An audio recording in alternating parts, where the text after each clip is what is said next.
Chapter 41. The Presentation. When Albert found himself alone with Monte Cristo, "My dear Count," said he, "allow me to commence my services as cicerone by showing you a specimen of a bachelor's apartment. You, who are accustomed to the palaces of Italy, can amuse yourself by calculating in how many square feet a young man who is not the worst lodged in Paris can live. As we pass from one room to another, I will open the windows to let you breathe." Monte Cristo had already seen the breakfast room and the salon on the ground floor. Albert led him first to his atelier, which was, as we have said, his favorite apartment. Monte Cristo quickly appreciated all that Albert had collected here: old cabinets, Japanese porcelain, Oriental stuffs, Venetian glass, arms from all parts of the world.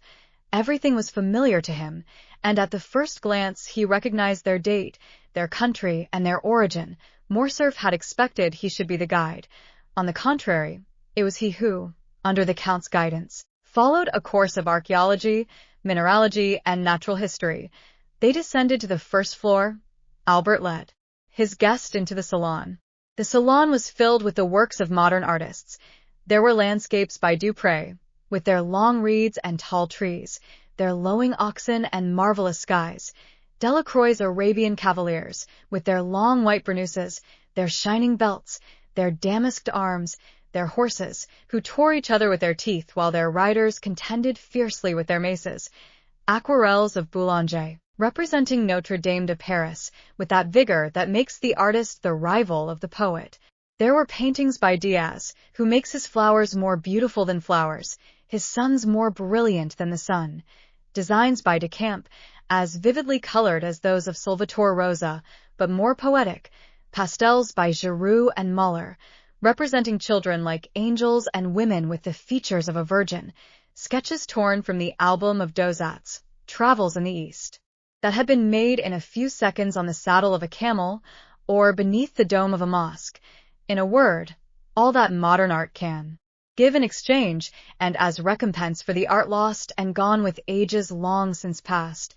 Albert expected to have something new this time to show to the traveler, but, to his great surprise, the latter, without seeking for the signatures, many of which, indeed, were only initials, named instantly the author of every picture in such a manner that it was easy to see that each name was not only known to him, but that each style associated with it had been appreciated and studied by him. From the salon they passed into the bedchamber. It was a model of taste and simple elegance. A single portrait, signed by Leopold Robert, shone in its carved and gilded frame. This portrait attracted the Count of Monte Cristo's attention, for he made 3 rapid steps in the chamber, and stopped suddenly before it. It was the portrait of a young woman of 5 or 26, with a dark complexion and light and lustrous eyes, veiled beneath long lashes. She wore the picturesque costume of the Catalan fisherwomen, a red and black bodice, and golden pins in her hair. She was looking at the sea, and her form was outlined on the blue ocean and sky. The light was so faint in the room that Albert did not perceive the pallor that spread itself over the Count's visage, or the nervous heaving of his chest and shoulders. Silence prevailed for an instant, during which Monte Cristo gazed intently on the picture. "You have there a most charming mistress, Viscount," said the Count in a perfectly calm tone, "and this costume, a ball costume, doubtless, becomes her admirably."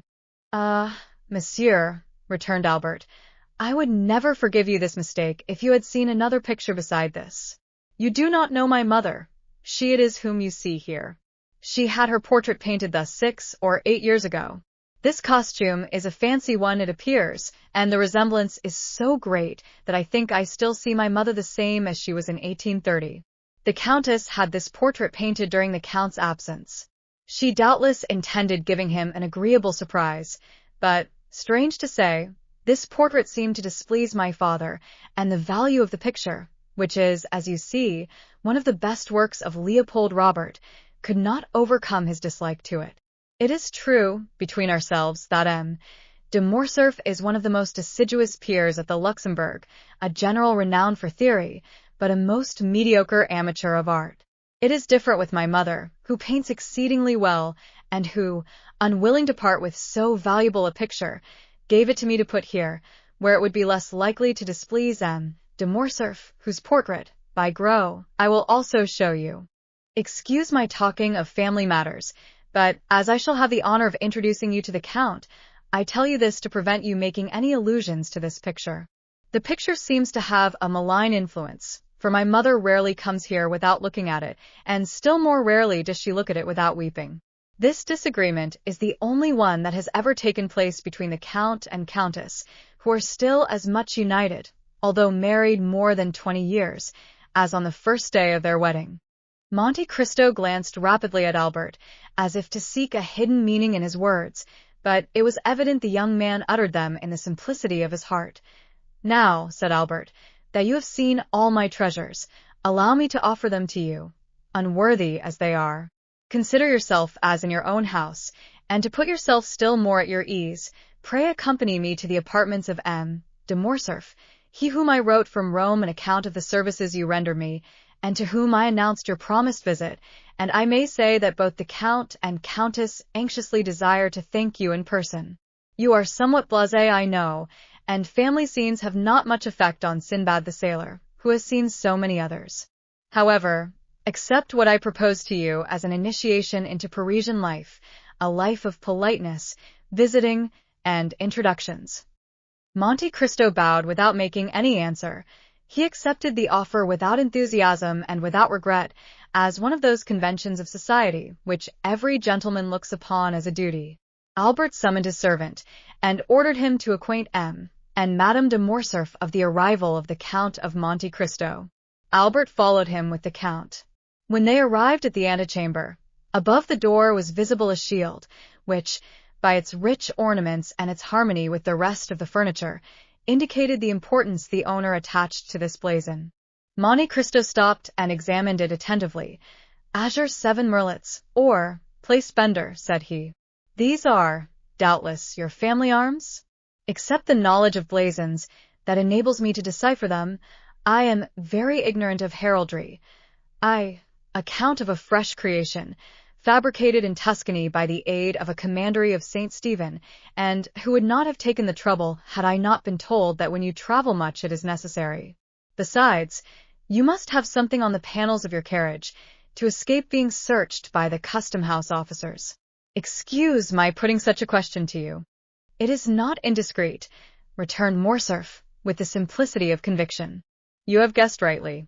These are our arms, that is, those of my father, but they are, as you see, joined to another shield, which has gules, a silver tower, which are my mother's. By her side I am Spanish, but the family of Morcerf is French, and, I have heard, one of the oldest of the south of France." "Yes," replied Monte Cristo, "these blazons prove that. Almost all the armed pilgrims that went to the Holy Land took for their arms either a cross, in honor of their mission, or birds of passage, in sign of the long voyage they were about to undertake, and which they hoped to accomplish on the wings of faith. One of your ancestors had joined the Crusades, and supposing it to be only that of St. Louis, that makes you mount to the 13th century, which is tolerably ancient." "It is possible," said Morcerf. "My father has in his study a genealogical tree which will tell you all that, and on which I made commentaries that would have greatly edified de Hosier and Jaucourt. At present I no longer think of it, and yet I must tell you that we are beginning to occupy ourselves greatly with these things under our popular government." "Well, then, your government would do well to choose from the past something better than the things that I have noticed on your monuments, and which have no heraldic meaning whatever. As for you, Viscount," continued Monte Cristo to Morcerf, "you are more fortunate than the government, for your arms are really beautiful, and speak to the imagination. Yes, you are at once from Provence in Spain. That explains, if the portrait you showed me be like, the dark hue I so much admired on the visage of the noble Catalan. It would have required the penetration of Oedipus or the Sphinx to have divined the irony the Count concealed beneath these words, apparently uttered with the greatest politeness." Morcerf thanked him with a smile, and pushed open the door above which were his arms, and which, as we have said, opened into the salon. In the most conspicuous part of the salon was another portrait.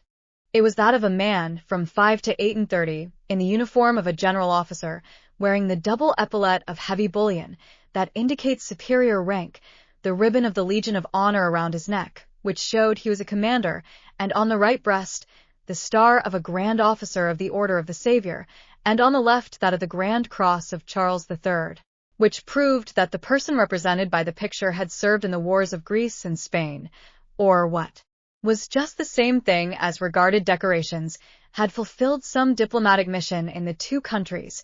Monte Cristo was engaged in examining this portrait with no less care than he had bestowed upon the other, when another door opened, and he found himself opposite to the Count of Morcerf in person. He was a man of 40 to 45 years, but he seemed at least 50, and his black mustache and eyebrows contrasted strangely with his almost white hair, which was cut short, in the military fashion. He was dressed in plain clothes, and wore at his buttonhole the ribbons of the different orders to which he belonged. He entered with a tolerably dignified step, and some little haste. Monte Cristo saw him advance towards him without making a single step.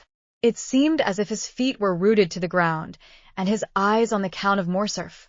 "Father," said the young man, "I have the honor of presenting to you the Count of Monte Cristo, the generous friend whom I had the good fortune to meet in the critical situation of which I have told you." "You are most welcome, monsieur," said the Count of Morcerf, saluting Monte Cristo with a smile, "and monsieur has rendered our house, in preserving its only heir, a service which ensures him our eternal gratitude." As he said these words, the Count of Morcerf pointed to a chair, while he seated himself in another opposite the window. Monte Cristo, in taking the seat Morcerf offered him, placed himself in such a manner as to remain concealed in the shadow of the large velvet curtains, and read on the careworn and livid features of the Count a whole history of secret griefs written in each wrinkle time had planted there. "The Countess," said Morcerf, "was at her toilet when she was informed of the visit she was about to receive. She will, however, be in the salon in 10 minutes." "It is a great honor to me," returned Monte Cristo, "to be thus, on the first day of my arrival in Paris, brought in contact with a man whose merit equals his reputation, and to whom fortune has for once been equitable. But has she not still on the plains of Mitidja, or in the mountains of Atlas, a marshal's staff to offer you?" "Oh," replied Morcerf, reddening slightly, "I have left the service, monsieur. Made a peer at the Restoration, I served through the first campaign under the orders of Marshal Bourmont. I could, therefore, expect a higher rank, and who knows what might have happened had the elder branch remained on the throne. But the Revolution of July was, it seems, sufficiently glorious to allow itself to be ungrateful, and it was so for all services that did not date from the imperial period. I tendered my resignation, for when you have gained your epaulettes on the battlefield, you do not know how to maneuver on the slippery grounds of the salons. I have hung up my sword and cast myself into politics. I have devoted myself to industry. I study the useful arts. During the 20 years I served, I often wished to do so, but I had not the time." "These are the ideas that render your nation superior to any other," returned Monte Cristo. "A gentleman of high birth, possessor of an ample fortune, you have consented to gain your promotion as an obscure soldier, step by step. This is uncommon. Then become general, peer of France, commander of the Legion of Honor. You consent to again commence a second apprenticeship, without any other hope or any other desire than that of one day becoming useful to your fellow creatures. This, indeed, is praiseworthy. Nay, more, it is sublime." Albert looked on and listened with astonishment. He was not used to see Monte Cristo give vent to such bursts of enthusiasm. "Alas," continued the stranger, doubtless to dispel the slight cloud that covered Morcerf's brow, "we do not act thus in Italy. We grow according to our race and our species, and we pursue the same lines, and often the same uselessness, all our lives." "But, monsieur," said the Count of Morcerf, "for a man of your merit, Italy is not a country, and France opens her arms to receive you. Respond to her call. France will not, perhaps, be always ungrateful. She treats her children ill, but she always welcomes strangers." "Father," said Albert with a smile, "it is evident you do not know the Count of Monte Cristo. He despises all honors, and contents himself with those written on his passport." "That is the most just remark," replied the stranger, "I ever heard made concerning myself. You have been free to choose your career. observed the Count of Morcerf with a sigh, and you have chosen the path strewed with flowers. Precisely, monsieur, replied Monte Cristo with one of those smiles that a painter could never represent or a physiologist analyze. If I did not fear to fatigue you, said the general, evidently charmed with the Count's manners, I would have taken you to the chamber.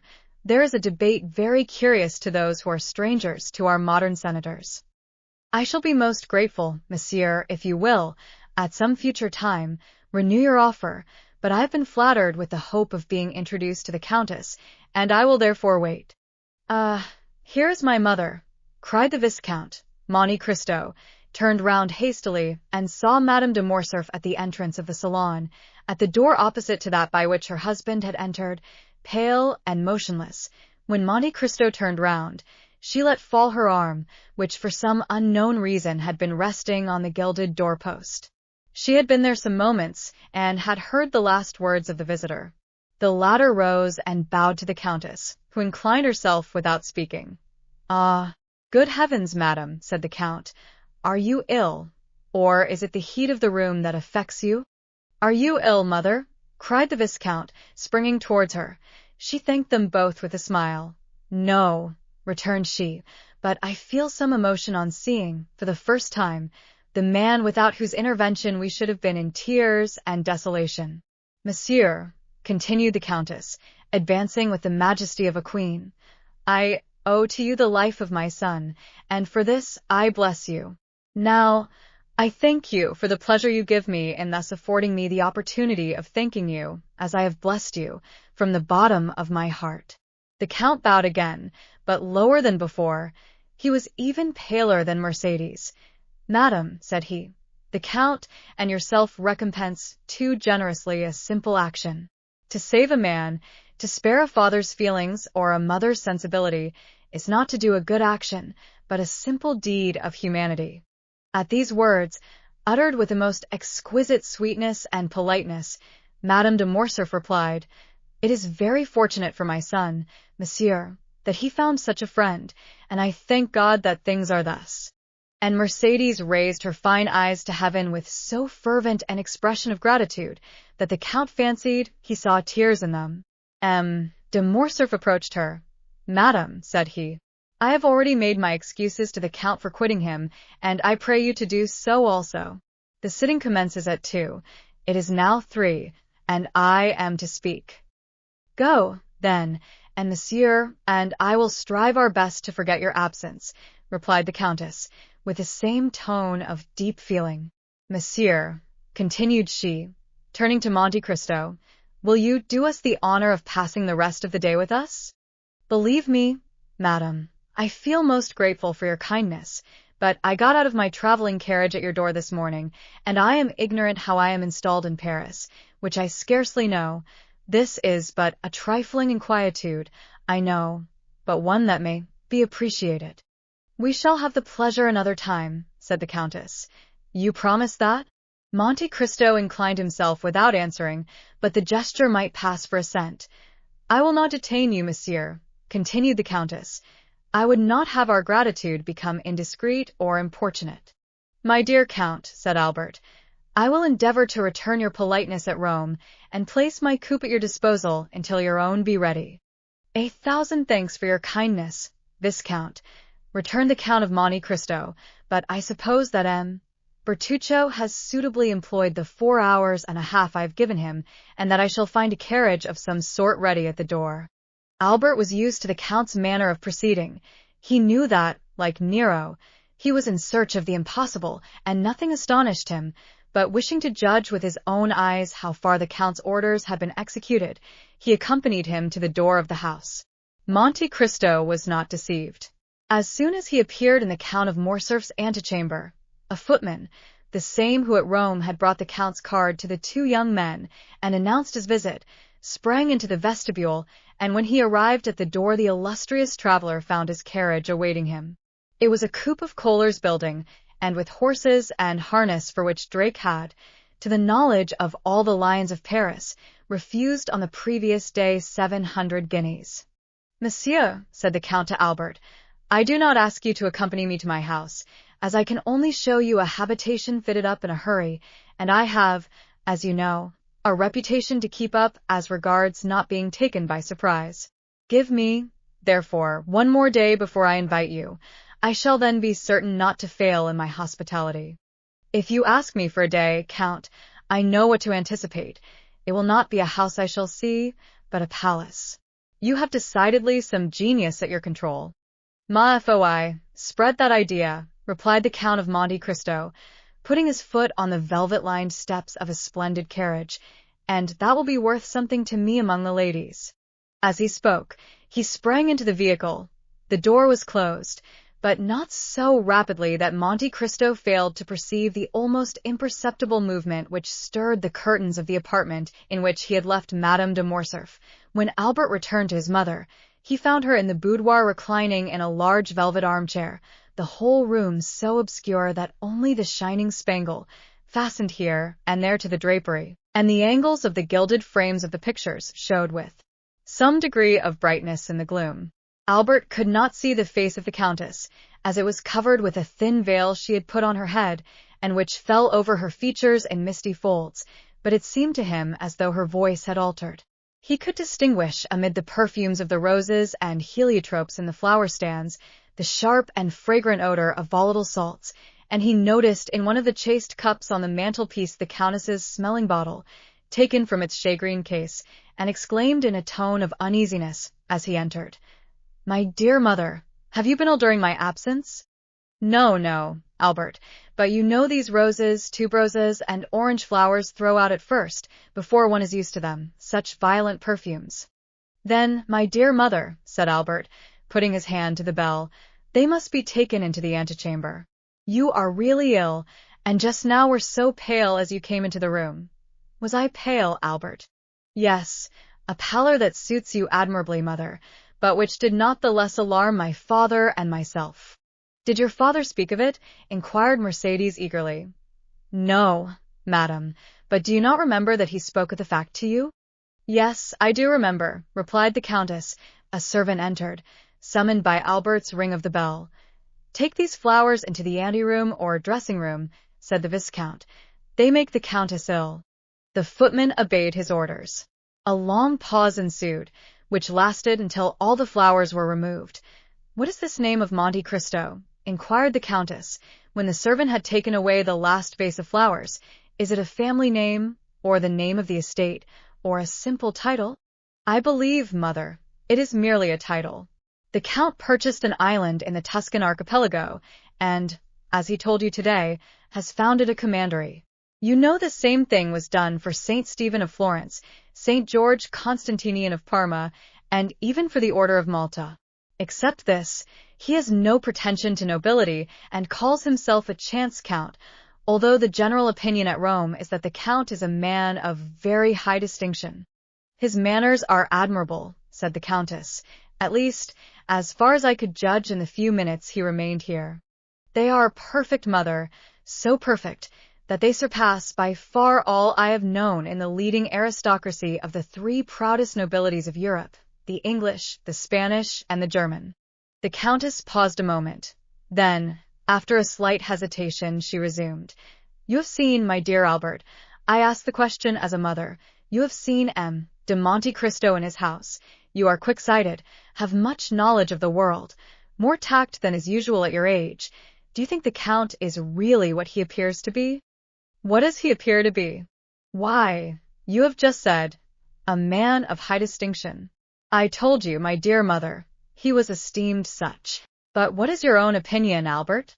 I must tell you that I have not come to any decided opinion respecting him, but I think him a Maltese. I do not ask you of his origin, but what he is. Ah, what he is, that is quite another thing.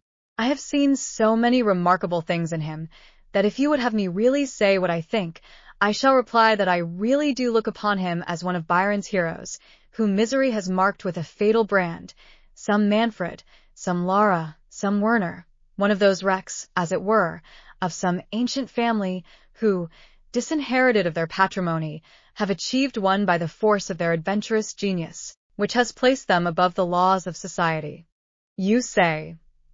I say that Monte Cristo is an island in the midst of the Mediterranean, without inhabitants or garrison, the resort of smugglers of all nations and pirates of every flag. Who knows whether or not these industrious worthies do not pay to their feudal lord some dues for his protection?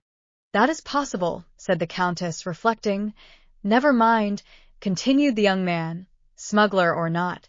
You must agree, mother dear, as you have seen him, that the Count of Monte Cristo is a remarkable man, who will have the greatest success in the salons of Paris.